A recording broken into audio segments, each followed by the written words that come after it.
Moni ma whispers mdziko la ma strangers tikulandirani madzulo ano. Madzulo amene wado apa 3 June 2023. Konkuno ku K9 studio kwa Natal province boma ndo kala Durban dziko la South Africa lomwe lija Ispingo Hills nde sababu yake. Kweni baja address city mabisa kupangira kuti yayi ena amatha kukhala anthanana ali amene tikathana naye konko iyayi tinanena kale pofuna kubwera kumatsanzika akazanga sima ndi kudya yotsiriza ukusikubwera munthu. Ispingo Hills kubwera ngati mmadzithama ndithu bwera kukonzeka ndi dzina kuti mwina nkabwera kapena sinkabwera. Hayi nkhani yake si imeneyo apa tufali kambe tinandi programu masanawa imene tadzaichukitsa imene ikubwera ndi funso. Kodi ndi chifukwa chani president wa ku Zimbabwe anabwera kudzacheza ku Malawi? Ndi chifukwa chani anayenda madera ambiri dzikoli pa ulendo wake odzachezawo? Programu imene Whispers College of Mindset Change nde campus yake imene sponsored amene walipatsa sponsorship ya program imene kuti itereke ndi KwaZulu Project amene wanditu amapanga zintchito zosiyanasiyana. KwaZulu Project pili oriented ndi amene apereka chithandizo choti program imene ititekere ndithu mukafuna zintchito zopentapenta plumbing, electrical, kuwaka, plastering, matailosi ndi zina zonse zokhudzana ma projects, renovation, kumanga kuchokera foundation mpaka kudenga. Zimenezo ndithu amenewo apezeni akuthandizani. Komanso kwa ena matakhala ndi ntchito ya rubble removal, mwagwetsa mitengo, mwagumula zogumula ndi muli ndi ma rubbles, zinthu zofunika kuti mukazitaye, apezeni amenewa amachitanso zimenezo. Ena mufuna kusintha dera, mufuna kusamuka kuchoka dera, kuchoka Maritzburg ukakhala ku Durban, kuchoka Maritzburg ukakhala Pine Town, kuchoka Maritzburg ukakhala dera lina lililonse, Harwich, Witwater, kulikonse uko apezeni amenewa adzapangani provide transport, mitengo ndiyo kambirana muzachaira telefoni. Pezani pompano kuti mumve zambiri zokhudzawo 0670306868 ndiye manamba athu. Tipitirize ndi programu yathu ya lero. Tikunena kuti ndi chifukwa chani president wa dziko la Zimbabwe anabwera kudzacheza ku Malawi. Tikuona tonali ulendo opatsa chidwi kwambiri umene ma comments anabwera osiyanasiyana kuchokera mu forums osiyanasiyana malingana aliyense mmene iye akudziwira. Ena onyozetsa ndi amaphweketsa, ena ochemelera nkuchemelera kufika poti koma ndi kuchemeleradi. Koma zenizeni zake tinene pano kuti amalawi nthawi zambiri timalephera kupindula ndi mmene dziko lathu likuyendera pandale komanso zinthu zosiyana makamaka pamene timakhala kuti nthawi zambiri timangoyang'ana ma negatives timangodikira kuti tione chikulakwika ndi chani, then tikatero nde tidzibifa. Tikatero nde tidzibifa. Koma iyayi si nthawi zonse zimene timayenera kuti tizidikira zolakwika nde tidzudzule, kapenanso nthawi zina kumangoyamikira nkumabebetsa kwambiri mwinanso zinthu zina zosafunika kubebetsa. Tinachoncho kuti dziko la Malawi posakidwa pompa tinaona nduna ya zachitetezo cha mdziko mwadziwa meruteromo, nduna ya zachitetezo cha mdziko idakayenda ku Russia kumene kwanayitanidwa ndithu kunali zochitika zokhudzana ndi chitetezo ndi zina. Koma ali mkatikati mwa zimenezo kudadzabuka nkhani ku Russia yosonyeza kuti Russia ili ndi chidwi chofuna kubwera ku Malawi kudzagwira ntchito ya zamigodi. Koma ndithu anaona kuti vuto lalikulu ndi nkhani yokhudzana ndi magetsi. Tikambe pano kuti nkhani yokhudzana ndi magetsi kuti imakhudza bwanji gawo la zamigodi, takhala tikukamba m'magawo osiyanasiyana kuti dziko la Malawi itu chimodzi chimene sitikupindula nayo ntchito ya zamigodi ndi nkhani ya magetsi. Timakambapo nkhani zokhudzana ndi kayerekera tinapeza kuti dziko la Malawi migodi ya kayerekera linkapindula ndi 5%, yomwetu ndi 5 kwacha pa 100 kwacha iliyonse kapena 50 kwacha pa 1000. Zimenezizi mwachidule ndiye kuti anthu amene amachita mtapo kukayerekera ndiye kuti amatenga ulere. Tiyeni tikambeni zoona. Chinthucho nchako iweyo, anthu akachitenga akagulitsa akatani iweyo makupatsako 5 kwacha. andi tinaona kuti 5 kwacha imeneyi imapezeka kudzera ku misonkho imene anthu abakhoma ndiye nkudzazifunsaso kuti msonkho umenewu umakhala wa ndalama zingati zimene zimaoneka kuti ndalama zochepa zedi.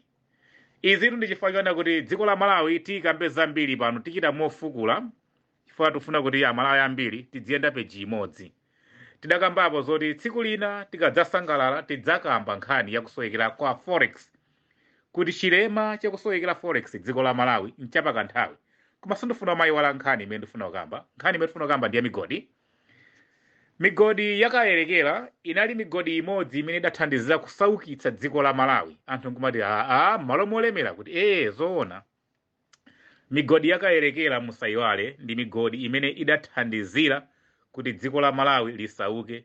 Tidasauka pa ndalama zomwe tidali nazo kale ndiponso tidadzapitirira kusauka chifukwa chakulephera kupeza phindu pa ntchito za migodi yakayerekera.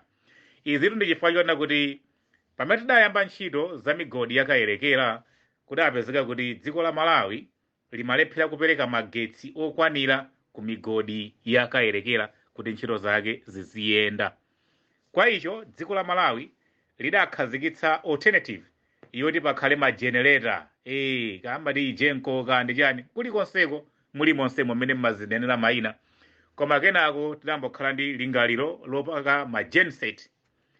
Komatu project imene timadzifunsa kuti kodi ndalama zimene zidalowa ku ma genset amene aja akanafuna kuti apangire njira ina yokhudza magetsi posakhala ya ma genset. Chifukwa ma genset chimene ife timadziwa ndikiona kuti ma genset amene amagwiritsa ntchito kuperekera magetsi kukayerekera amagwiritsa ntchito pafupifupi 200,000 liters pa mwezi ngati chiwerengero cha sitikuyiwala mpaka nthawi kuti pafupifupi 200,000 liters ya diesel pa mwezi imene imagwiritsidwa ntchito ku ma generator amene amaperekera mphamvu ku migodi yakayerekera.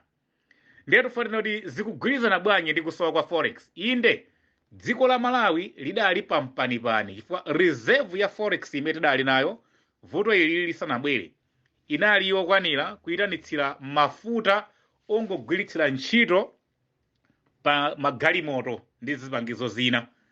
Koma titapezeka ndi project ya ma genset imene idayamba kufuna diesel ochuluka ogwiritsa ntchito ku ma genset, Malawi idayamba kuchotsa ma reserve a forex yochuluka poyitanitsira mafuta oti adzitha kupangira generate mphamvu za magetsi kuperekera kukayerekera.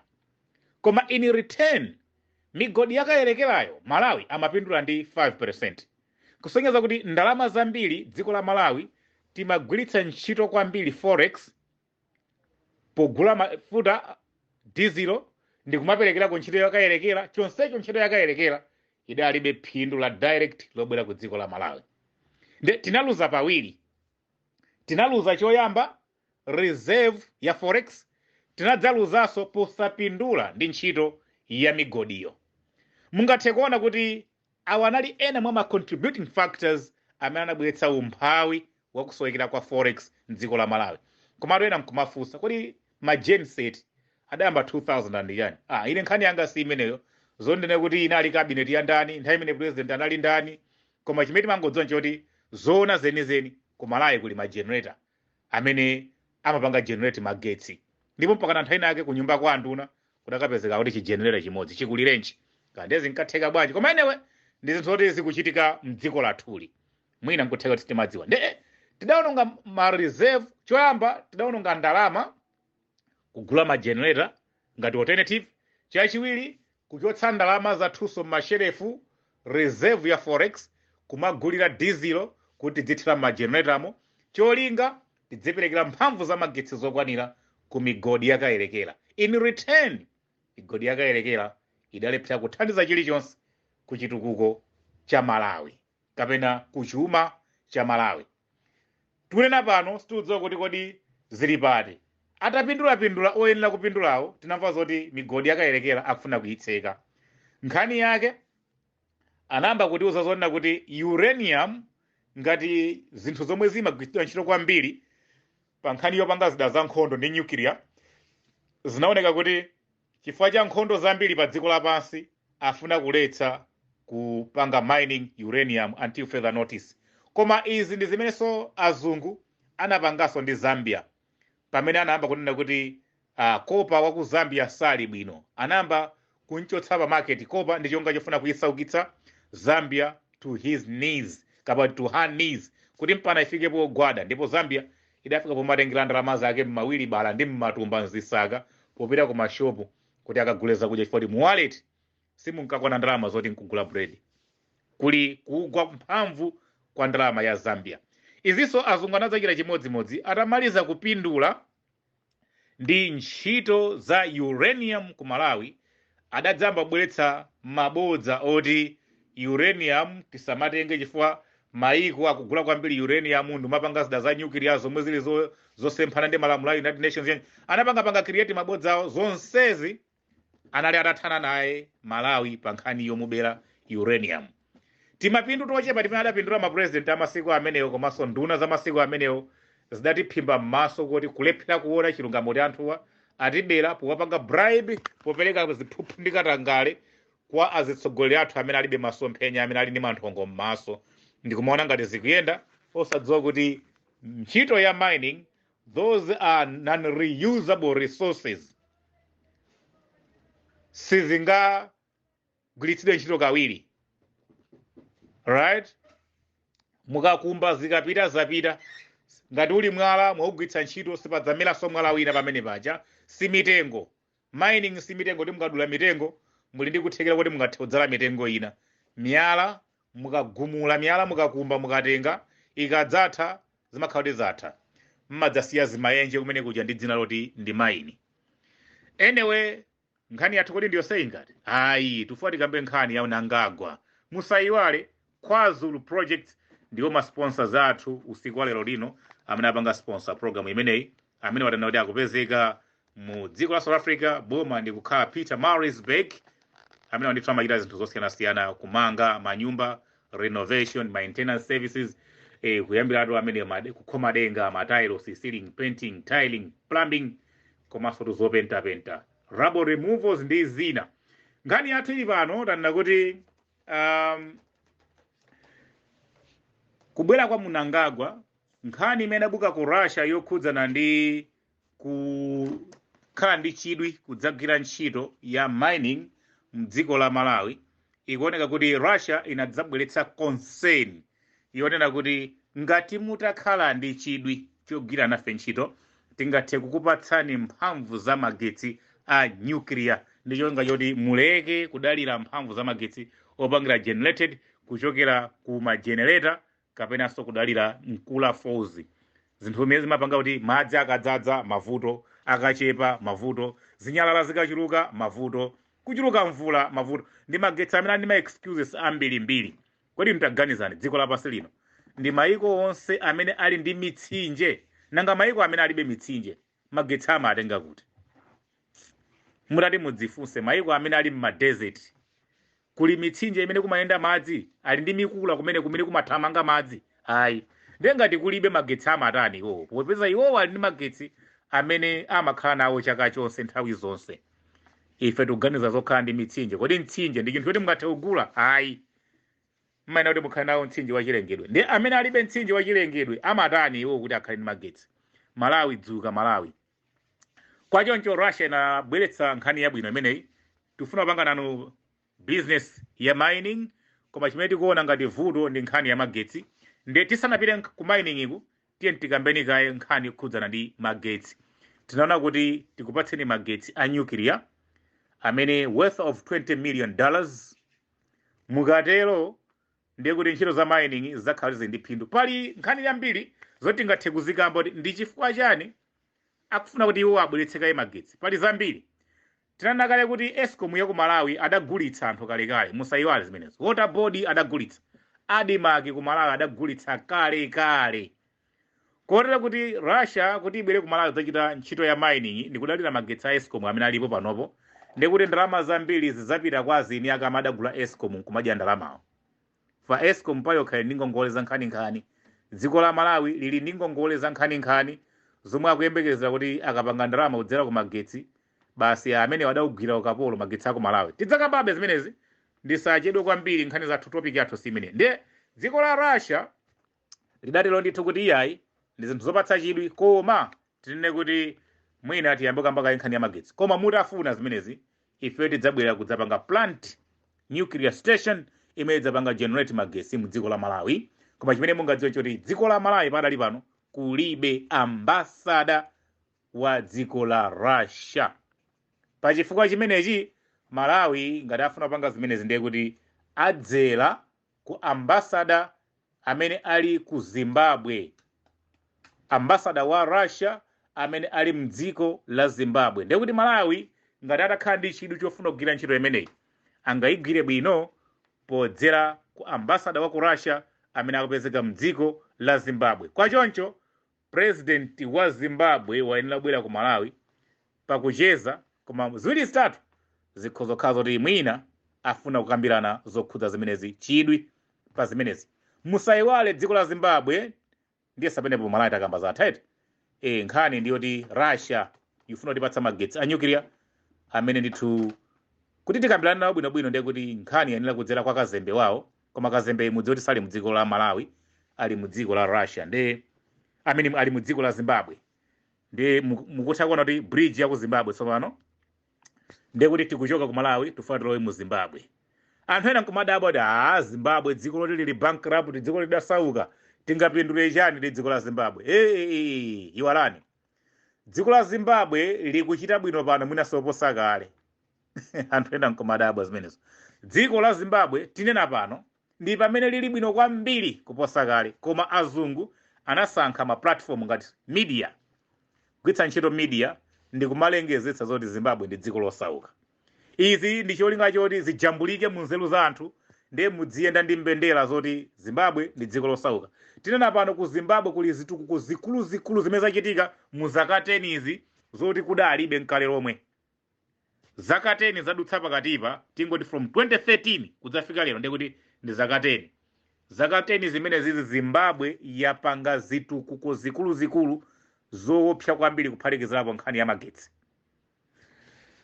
Kwa choncho dziko la Zimbabwe silinalandire sanction kuchokera ku Americans. Ndibodza dziko la Zimbabwe silinalandire ma sanctions kuchokera ku Europeans. Ayi ndi apakamwa ndi papepala koma pa ground ndibodza. Ndingathe kuuzani chinthu chimodzi.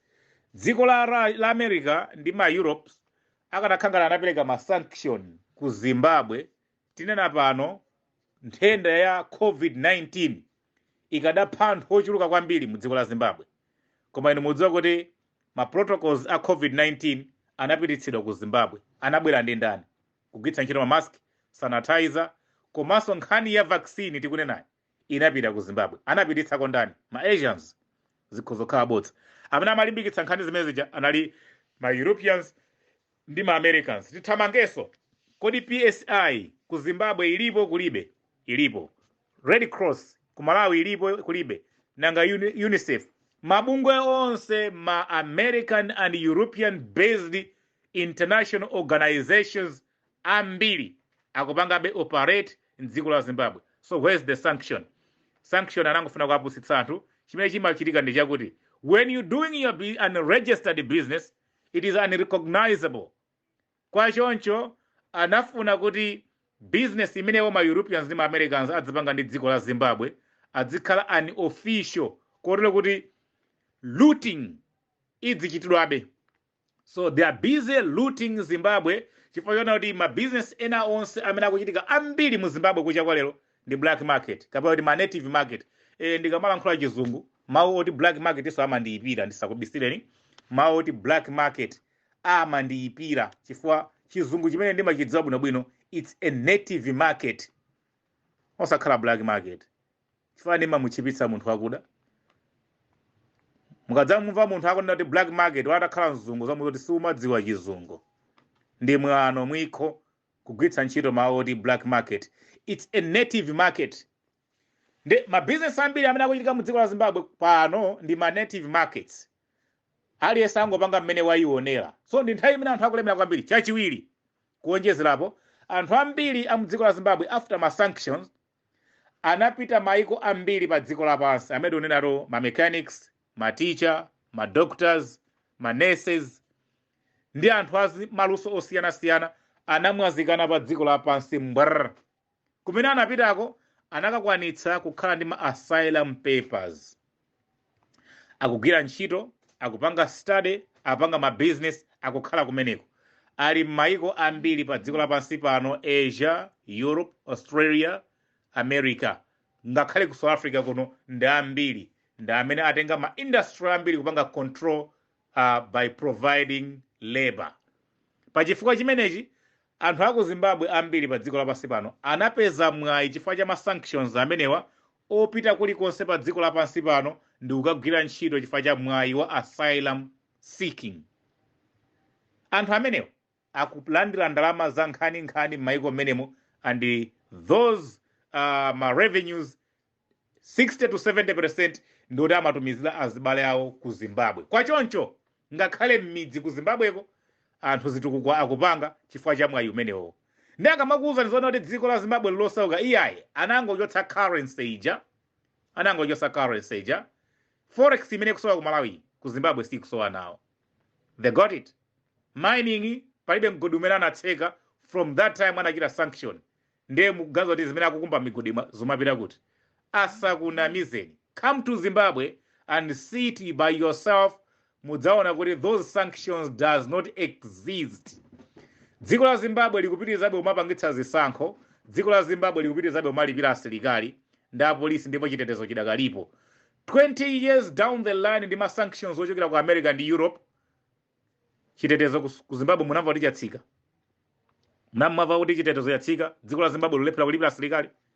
Ndipo ndingathe kukuwuzani kuti currently border imene yachita malire border dziko la South Africa ndi Zimbabwe pamene ndi pa Beitbridge, Zimbabwe ili ndi border yokongola yomangidwa mamakono 3 to 5 times kuposa border ya South Africa. Zikutheka nthawi yanji pa nthawi imene Zimbabwe ikupanga safa ma sanctions ako ma westerns ndi ma Europeans. De ma sanctions awo nambe pambe, useless, trash, nzabodza. They using media kupundulani maganizo ano, kupentani maganizo kuti muzimva ndi kuona kuti zimenezo ndi zimene zilipo. Sangayipatse sanction Zimbabwe, otherwise Zimbabwe payokha ndi diso kapena ndi chala kapena ndi dzanja kapena ndi phazi la ma Europeans ndi ma Americans. Chopweteka chilichonse chimene wangapange pose pa dziko la Zimbabwe, none is to suffer than iwo aini yake ma westerns ndi ma Europeans. Chifukwa chani?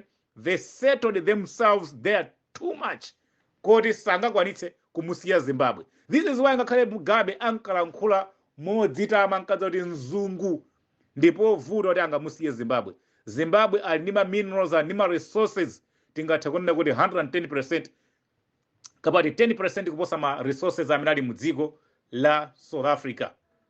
Zimbabwe ali ndi ma minerals ambirimbiri mu nthaka yake. Palibe mwala umene ukupezeka mu South Africa umene sukupezeka mu dziko la Zimbabwe. Mzungu pamene pali mwala simungasunthe. Anyway, tisapita dziko la Zimbabwe ndi limene liso ndi lili ndi luso kale, ndi anthu amene akhala kale mu ntchito za mining, ali ndi ukadaulo pa ntchito za mining, ali ndi zambiri zimene akudziwa pa nkhani ya mining, kotero kuti ngati dziko la Malawi likufuna kupanga nawo za mining, ngati atayitenga Zimbabwe ngati partner ndi kumamfunsa se umatani, zikhoza kukhala kuti zinthu zabwino. Komanso ndikutheka kuti mwina Mnangagwa anangofuna kuti angodziwa ase ndikafika kuthyola bwanji mulilonge bwanji ndikuzungulira madera amene akuoneka ngati kuti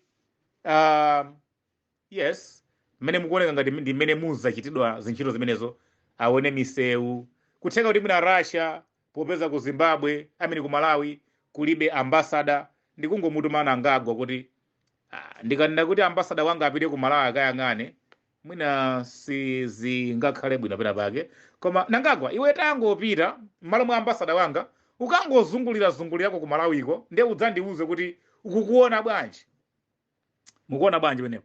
Mnangagwa mamo ndikanatumizako ku Malawi ambassador wanga amene ali ku Zimbabwe, I think anthu atsekula maso kwambiri aona patali ambassador wa Russia anapita ku Malawi. Sinanga Malawi ndi British ndi ma Americans madziwa amakonda awinda amene amatsuka mbale za ma British chanchande sinofuna mabwana akadzi oti kuchitika ndi chande Mnangagwa tangopita kangondionera se ndi Mnangagwa nkuzafika basi pita kuthikolo ngati akaona ti guys ngati akaona ti ngati akutere akudzaona basi bwera Zimbabwe Putin ukuona bwanji kuli bo road networks ili bwanji magetsi amene agwitsa ntchito chitetezo chili bwanji zina zonse how can we do it mmene wakuonera ku Malawi poyerekeza ndi dziko lako la Zimbabwe ukuona kuti ndi chani chimene chikufunika kuti tingapange mwanjangu ku Malawi in order kuti tikhozamba ntchito za migodi ukuona bwanji Mnangagwa then he's going to give you feedback on behalf of the Russian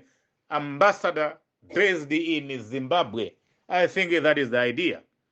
So nthawi zonse mukamangoona wasakokhairanidzana basi thinking kuti azitsogoleri ano nthawi zonse akhozokhala kuti mitu yawo njosagwira. This is how we're failing to benefit from what they got.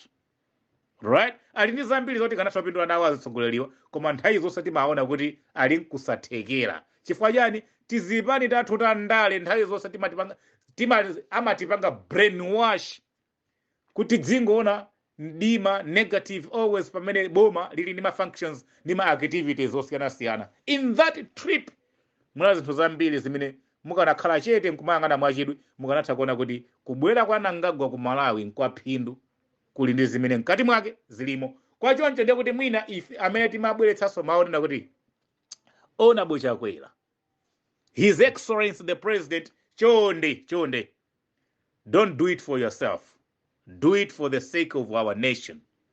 Nkhani ya magetsi a nuclear imene Russia ikupanga offer pezani minzi yoti ntchito imene isalephereke bwana magetsi atakhonzeka ku Malawi ndikukuwuzani zitukuko zonse zikulepherekazi zizabwera.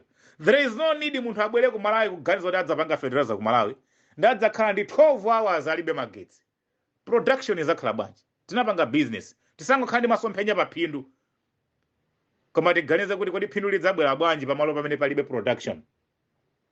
Makampani ambiri ku Malawi akulephera chifukwa kuti production ikole kuti imakhala very low chifukwa cha nthawi zambiri ndi vuto la magetsi. Secondly, road network. Katundu kuti achoke ku Blantyre akafike ku Lilongwe adziyenda pamene paja 2 days. Katundu kuti achoke ku Nzuzu akafike ku Lilongwe a distance of 600 to 700 kilometers, 800 kilometers. The distance yoti munthu akadatha kuyenda 6 hours, 7 hours, 8 hours. 100 km an hour, mtunda wa 800 kilometers ndiye kuti ndi 8 hours. Simple. 8, 9, 10, 11, 12. 1, 2, 3. Kuchoka 8:30 pomati 5 o'clock munthu akhala wafika umene amapita at a speed of 100 km an hour. Tilibe misewu imene yoti ungathe kuyenda constant 100 km per hour ku Malawi usana kumandikira otsamutsa china chake pa msewu. Kwa choncho ngati mukuona Lazarus Chakwera akulimbikira nkhani ya misewu akuluakulu dziko lopanda misewu yolongosoka, dziko lopanda magetsi, dziko lopanda madzi aukhondo, palibe chimene tingamakambe zokhudzana ndi chitukuko. Ndiye anthu mukufuna mukhale ndi ndalama m'matumba koma magetsi anu ndi madzi anu madzi mukumwabe nzithapwi misewu yanu ili yoti mudziyenda 60 km per hour ndiye mukuganiza kuti mwina mutukuka. Anthu tikufuna kwambiri ndalama m'matumba koma sitikuziona ngodya zimene zimapangitsa kuti ndalama zipezeke m'matumba. So here pali zimene boma limachita loti daily you can come on media ndikumalankhula bwetu ndiye mafika nthawi yonena kuti kulankhula kwatopetsa tete ndizingogwirani ntchito oona adziona amene sakuona basi tingakwanitse ife kuti wakhungu timpenyetse. So what is happening in Malawi? Malawi zipani zathu za ndale zisatiwononge kwambiri. Tingoyang'ana mwachidwi ndikuona ndikupanga drafting ubwino wa chitukuko chilichonse chimene chikuchitika ndikuona ubwino wa matrip ena amene akuchitika. Sitikuona kuti president matrip onse amene amayenda ndi abwino. Pali matrip ena oti useless. Pali matrip ena amakhala medium. Matrip ena amakhala ofunikira kwambiri. Muzimenezo tidzitha kuyang'ana ma-activists amene muli ndi mtima ofuna kugwira ntchito yothandiza dziko tatengani zabwino muzawo za kwanthu. Zoyipazo mudzawuzaso. Koma sizingatheke kuti in a period of 3, 4, 5 years imene anthu amalamulira dziko pamakhala kuti palibe chabwino chimene apanga ndi choyipa chimene achita. Koma nthawi zambiri living on your negative side imakupangitsa kuti sumampondereza yekhayo amene ukumulankhulira zoyipa komanso ngakhale mwini wakewe. Chifukwa ngakhale ukulankhula mongoserewula pang'ono zimajambulika mu nzeru mwako ndi mumtima mwako kenako imakhala kuti ndi action imene umathanso kupanga nthawi zonse umakhala munthu wa ma negative. Chifukwa kuti chidwi chako mayang'ana pa ma negatives achitike upeze cholankhula. Kwa choncho pa nthawi imene zikuchitika za positive umakhala idle. So that idle ndi nthawi imene umaonongeka. Pa nthawi imene mdani wako akukhonza umakhala kuti ulibe activity ukungoonongeka. Ndiyo madzakhala ndi activities pa nthawi imene mdani wako akulakwitsa wapeza zochita wapeza zolankhula. Ndiye muona kuti nzako uja nthawi imene iwe amachita bwino iwe nangoyima.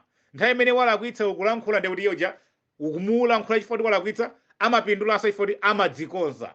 So iyoja nthawi zonse amakhala kuti ali ndi kupeza kwabwino. Amachita bwino sunafune kulankhula chilichonse and he carried on. Atalakwitsa wayamba kudzudzula wayamba kunyoza iyoja amazindika kuti iyi ndalakwitsa ndi amadzazikonza wapindulanso. So when we speaking negatives about others, tizithanso kuona kuti kodi ndi side effect yanji imene makhalanso kwa ine amene makonda kulankhula zinthu za negative. Musayiwale program yathu ya lero amene panga sponsor ndi KwaZulu project amene apezeka mboma la Maritzburg, Peter Maritzburg, KwaZulu Natal province imene ndi capital city imene ndithu ndi boma lalikulu limene lagwira zintchito zambiri ma department ambiri aboma mu province ino ya KwaZulu Natal. Ndi kumene KwaZulu project amene wanitunda akatswiri pa nkhani ya zomangamanga, kumanga nyumba kuchokera pa foundation mpaka pa roof, painting, ceiling, electrical, plumbing, tiling, rubber removals ndi zina zonse. Mungathe kutiimbira mafoni pompano kuti mupeze ma details awo 067 030 6868. Komanso ngati mukufuna kubweretsa program inayonso kudziwa mafunso ndi zonse kujoin a group, namba yake so ndiyo mweyi 067 030 6868. Ndimo mudzalankhula ndi Oswald Jumani ku K9 studio kumeneko KwaZulu Natal province, koma ife tili mboma la Durban, dziko lake ndilo mwelino la South Africa. Pali zambiri zakuti tingathe kupindula ndi mayiko ndi zimene zikuchitika pa ground. Kusapezeka kwa currency yawo ku Zimbabwe kusakupusitseni. Zimbabwe is still strong. Zimbabwe still making it. Ndipo dziko la Malawi kugwira ntchito limodzi ndi Zimbabwe sakulakwitsa chilichonse. Nothing, palibe mistake. Tifuseni ife timapita ku Zimbabwe, timakacheza ku Zimbabwe, tiyenda abwenza ambiri mdziko la Zimbabwe, and Zimbabwe currently simungayiyelekeze ndi Malawi. Ili kutali kwambiri ndi dziko la Malawi. Asakunamizeni azungu. Zimene amatchukitsa ma media nzongofuna kuphimbani m'maso kuti inu musakhale busy kuti ndi ndani akupanga malonda ndi dziko la Zimbabwe. Pakadali pano China, Russia, India akupanga malonda akulu kwambiri ndi dziko la Zimbabwe. Anachita bwino masanction amene aja anapangitsa kuti anthu tsopano akungopita kukachita ma business ndi dziko la Zimbabwe popanda nkhala pakati. Ndi nthawi yabwino yoti anthu amene mwina zimavuta chifukwa cha ma restrictions amaboma ndi zina nthawi imene zimavuta panopo amene ali ndi mipamba italilali, come to Zimbabwe and see how the booming. Whispers of the Stranger pompano pa Whispers College of Mindset Change. Mlandine sa Oswald Jimani osayiwala tikhaso ndi maprogramu athu ena otsatira malino okhudzana ndi nkhani za business. Inu mukuli bwanji? Boom 067 030 6868 ngati mukufuna kujoin a group ya Whispers of the Stranger. Bwetsani program ndi sponsorship tidzakuulutsirani program yanu mosavuta. Komanso ngati muli ndi malonda mufuna kutsatsa pompano chitaniso chimodzimodzi 067 030 6868. Tikumanenso kukacha chauta akuthangatireni zikomo.